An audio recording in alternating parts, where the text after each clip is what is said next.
Hey book besties, it's Gracie, and today I'm doing a video that I did not think I was going to be doing this month, but alas, I have decided to sit down and talk to you guys about my September reads. Why weren't you going to film this video, you may ask? Well, look at this little measly stack over here, because I was in a reading slump for the month of September. I also had 2 weeks of travel in September, and it was go, go, go, go, go, to the point where I really didn't read much with that travel, but still, up until the last 5 days of the month of September, I had only read 2 books. So in the last 5 days, I ended up finishing one that I had started because then I started listening to it as an audiobook and then read 2 really quick books that I was into. Anyway, yeah, this is the stack, 5 books, but we're gonna talk about September read, being in a slump, and then what I'm looking forward to in October now that I finally feel like I'm out of my reading slump. And before we start, if you're new here, hi, I'm Gracie. I do travel and lifestyle videos, but I also love Disney and reading, so those videos are always sprinkled in throughout here, so make sure that you subscribe down below so you don't miss any of my content. And if you want to follow me a little bit more on real time for the same kind of content, you can follow me on my other social media pages. And without further ado, let's get into the September reads. I felt as though my month already started off a little late with reading when the first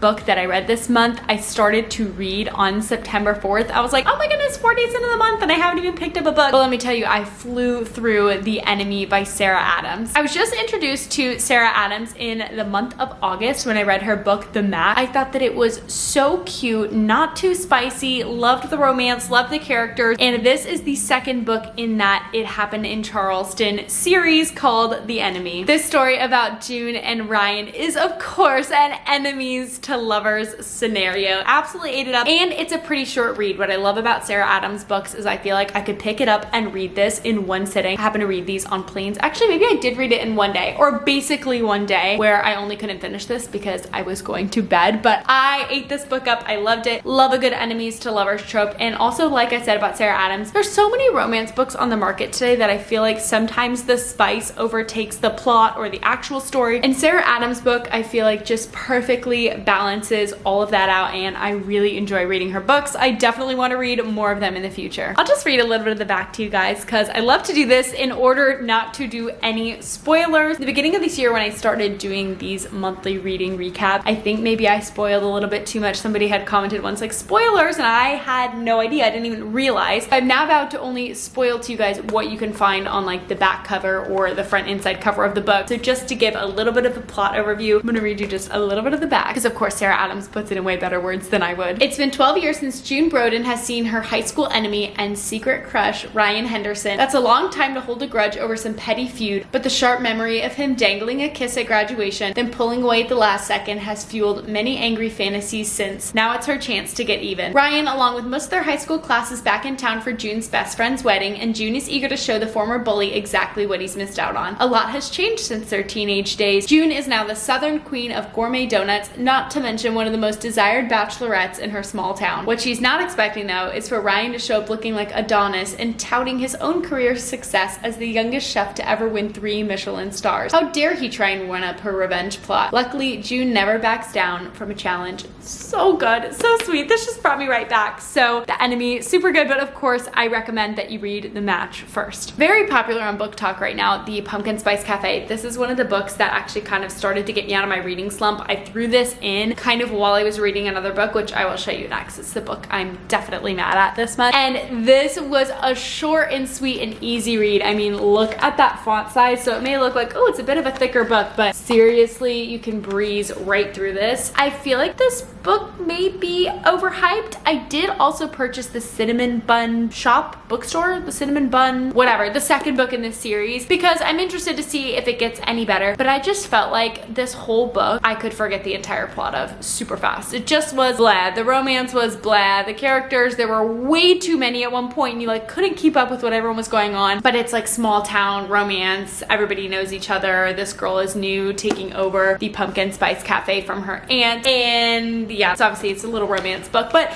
it's a nice cozy fall read. Like if you want a quick, easy fall read to get you in that pumpkin spice mood, this is the book to gravitate towards, but I wouldn't say it's anything revolutionary by any means. I also will say like the mischief part that happens in this book, I don't like how it's resolved. The ending is really weird to me. So again, take that with a grain of salt on this not being anything revolutionary, but just like fun, sweet treat little read for you that, you know, you can get through really quick. If you only have time this month to read one book, book, this is not the book that I would tell you to pick. But I'm still gonna read the back to you guys so you can get a little bit of insight into what this Pumpkin Spice Cafe book is about. Jeannie's aunt gives her the beloved Pumpkin Spice Cafe in the small town of Dream Harbor. Jeannie jumps at the chance for a fresh start away from her very dull desk job. Logan is a local farmer who avoids Dream Harbor's gossip at all costs. But Jeannie's arrival disrupts Logan's routine, and he wants nothing to do with the irritatingly upbeat new girl, except that he finds himself inexplicably drawn to her. Will Jeannie's happy-go-lucky attitude win over the grumpy but gorgeous Logan? Or has the city girl found the one person in town who won't fall for her charm or her pumpkin spice latte? Very intriguing back, very good stuff. Doesn't tell you really much about the book. Like I said, cozy fall read, quick read, and just something you can throw in if you have time. Let's talk about reading slumps. Let's talk about reading slumps. This book, Babble, I have seen it talked about on Instagram Reels. I've seen it talked about on TikTok. It's talked about a lot on Goodreads. It says it's a great dark academia read, getting ready for the fall. It's like, okay, September, like going in for the fall books. I knew this was going to be an undertaking. It's like 600 and something pages. Let me be exact. I'm mistaken. 544, but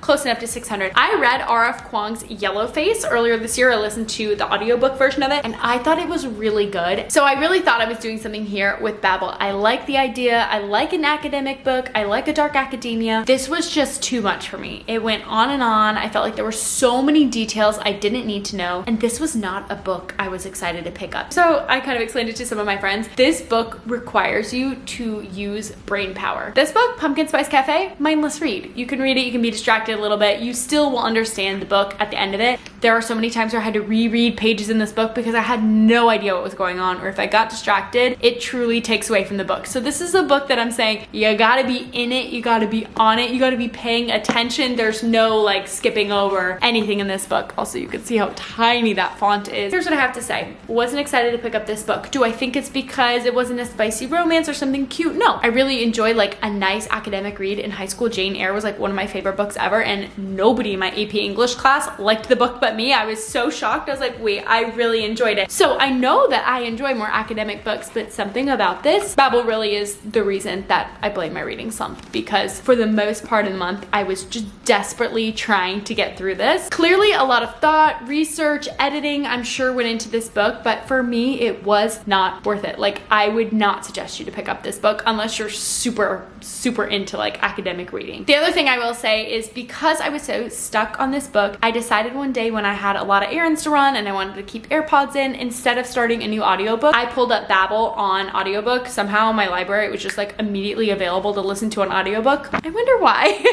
So listening to that on like 1.2, 1.4, whatever it is, because I never listened to audiobooks on 1.0, I was able to consume a lot more of this book. Let me tell you, I ended up reading the last 70 to 100 pages or so. Let's just say I finished this book 30 minutes before midnight on September 30th. Like, this almost didn't make it into the September read. So in a day, I listened to like 5 hours of audiobook. Meanwhile, again, it was more than one time speed, but just like doing my errands, doing my grocery runs, doing whatever, laundry, just having the AirPods in, wanting to just get through this book. I'm not a quitter. I don't know what it is. I don't like to DNF books. This is one that I was like, it's got to be impactful at the end. There's got to be something.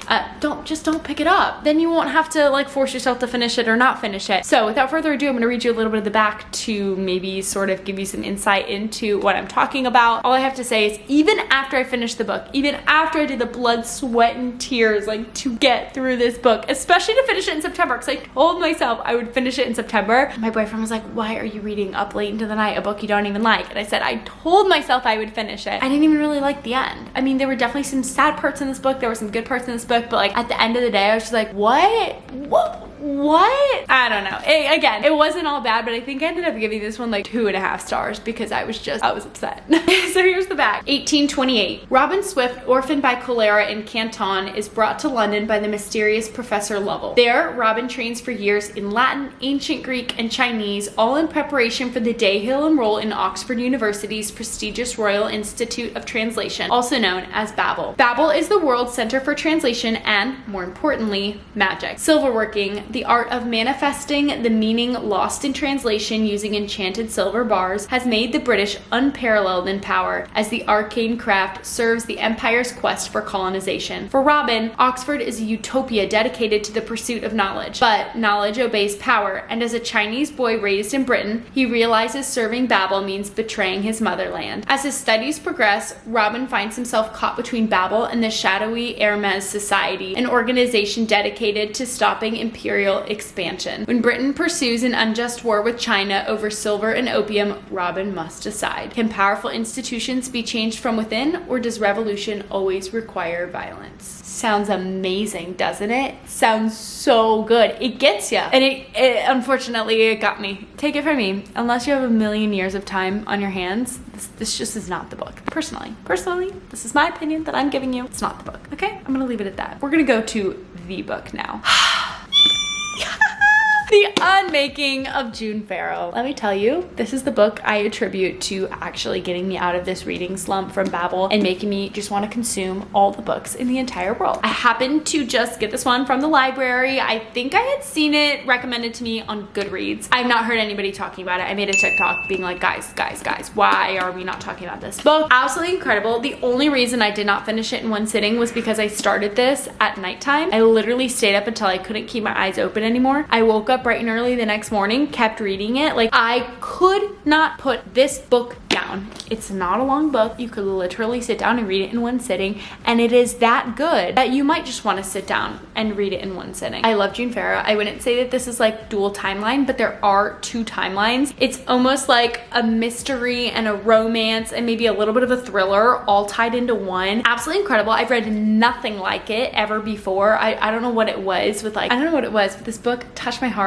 and I was just like team June all the way. And then also I was like team something all the way, like really hoping that at the end of the book it ended up the way I wanted it to. I won't spoil it and tell you if that happened or whatever, but like this book just, again, I couldn't put it down. I needed to know what happened. And now I need to read more Adrienne Young books. So I've already got one on my Libby that I'm waiting, I think like 13 weeks for, but it's okay, I'll wait. So good. Like I said, I feel like the authors, whenever they write the back covers or like the inside flaps, because this is a hardcover book, they always do a better job than I can. And again, not wanting to spoil, so I'm gonna read you the inside flap of this, and you can decide for yourself if you want to put this on your TBR. Actually, I'm deciding for you. Put this book on your TBR. I promise you won't regret it, but I'll still read you a little snippet of it anyway. Feeling feisty today. In the small mountain town of Jasper, North Carolina, June Pharaoh is waiting for fate to find her. The Pharaoh women are known for their thriving flower farm and for the mysterious curse that has plagued their family line. The whole town remembers the madness that led to Susanna Pharaoh's disappearance, leaving her daughter June to be raised by her grandmother and haunted by rumors. It's been a year since June started seeing and hearing things that aren't there. Faint wind chimes, a voice calling her name, and a mysterious door appearing out of nowhere. Signs of what June has always known is coming. But June is determined to end the curse once and for all, even if she must sacrifice the hope of love and a family of her own. After her grandmother's death, June discovers a series of cryptic clues regarding her mother's disappearance, except these only lead to more questions. But could the door she once assumed was a hallucination be the answer she's been searching for? The next time it appears, June realizes she can touch it and walk through the threshold. And when she does, she embarks on a journey that will not only change both the past and the future, but also uncover the lingering mysteries of her small town and entangle her heart in an epic star-crossed love. I feel like that actually doesn't do it justice, but I don't want to say more because I don't want to spoil the book. So let me just tell you, if you even thought that that inside cover little blurb was good, you're going to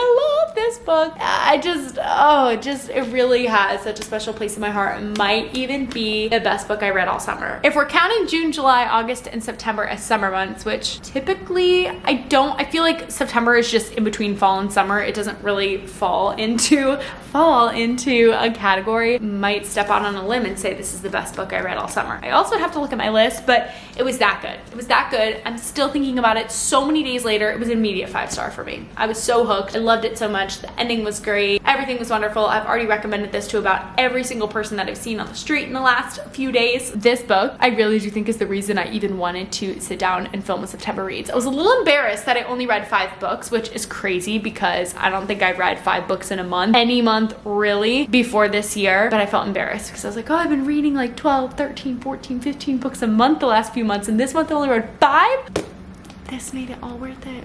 As long as I could sit down here and tell you to read The Unmaking of June Pharaoh, it was enough for me. Okay, last book. The Fiance Dilemma. This book came out, I believe, at the end of August or beginning of September. Somehow snatched it up. Elena Arms. She also wrote The Spanish Love Deception, which I also got on Libby and still haven't read. This book was great though. Like, I don't regret reading this book, so I do think that I will read one of her other books. Easy, cheesy romance, a little bit of like fake relationship thrown in there. Another like small town problems. his famous dad. I just thought the writing was really great. I was so entertained. I loved reading this book. I fell in love with the characters, and that's all you can ask for with a little romance. And of course, beautiful cover. I mean, like, how could you not love this? I'm gonna read the back to you a little bit. I think I gave this book maybe 3 or 4 stars. It's one of those ones that has a couple of quirky bits that make this book stand out, but at the end of the day, it's like a cheesy, great romance that you could read on the beach. I wouldn't call this like a cozy fall romance, but you know, at some point that you're watching this video, you may want to read it next spring, next summer, or you don't care about reading fall books. This is a great romance to pick up. I know it looks a little intimidating. It was kind of like a thick romance book for me, to be honest. When I saw it, I was like, a lot of writing. Like, what could possibly be going on in this book that it needs to be that big? It's just one of those ones you can fly through. You're like, oh my gosh, I love it. They're so cute, lovey-dovey. Oh, there's a fight, there's a whatever, you know. It's a romance book, so I'll read you the back. Josie Moore has given the opposite sex and love plenty of chances. 4 exactly if you count all of her failed engagements, and 5 if you include her no longer absentee father. Nonetheless, when the business tycoon decides to announce his retirement with a splashy magazine piece, and Josie learns that her romantic history isn't great PR for the family, she jumps at the chance to offer a solution. Matthew Flanagan is in the mud, literally. Not only has he been fired from his job, but after taking a wrong turn on his way to Green Oak, North Carolina, his car is stuck. So he grabs the duffel bag with his essentials and goes in search of a place to crash until he gets his life and his vehicle back on track. But instead, he stumbles upon his best friend's sister, Josie, greeting him as her fiance. What starts as a big misunderstanding turns quickly into a fake engagement, with Matthew playing the role of the doting fiance as he and Josie are swept into a PR whirlwind. The ring on Josie's finger makes her stomach turn, but she knows this is only temporary. They have rules in place, and one of them is that no matter what, there will be no exchange of I do's. That's easier said than done, as lines soon start to blur and the rest of the small town becomes to believe the 5th fiance is truly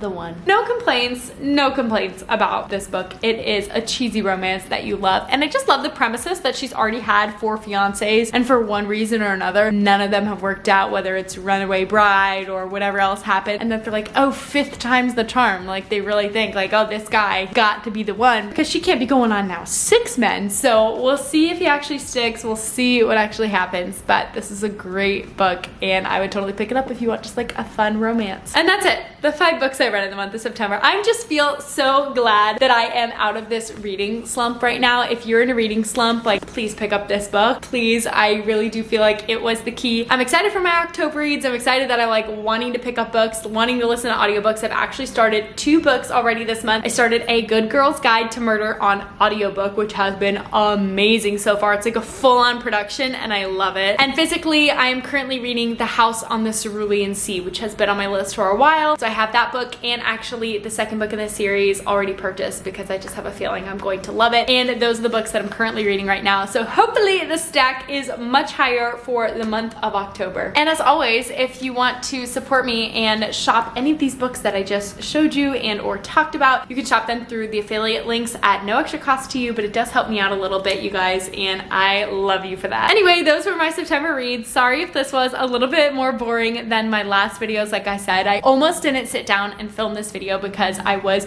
embarrassed. Why? Don't ask me why, I have no idea, but embarrassed to be like, oh, I only read 5 books. But you know what? I love to sit down, I love to film these videos, I love to talk about books, inspire you guys, get inspiration back in the comments down below. So I'm really glad that I just took the time today to sit down and do this. I love you guys so much. If nobody has told you today, I am so proud of you. Whether you read 0 books, 1 book, 5 books, 20 books in the last month, in the last year, it really doesn't matter. All that matters is that you're doing what makes you happy. This is just what makes me happy. I love you guys so much, and I will see you in the next one.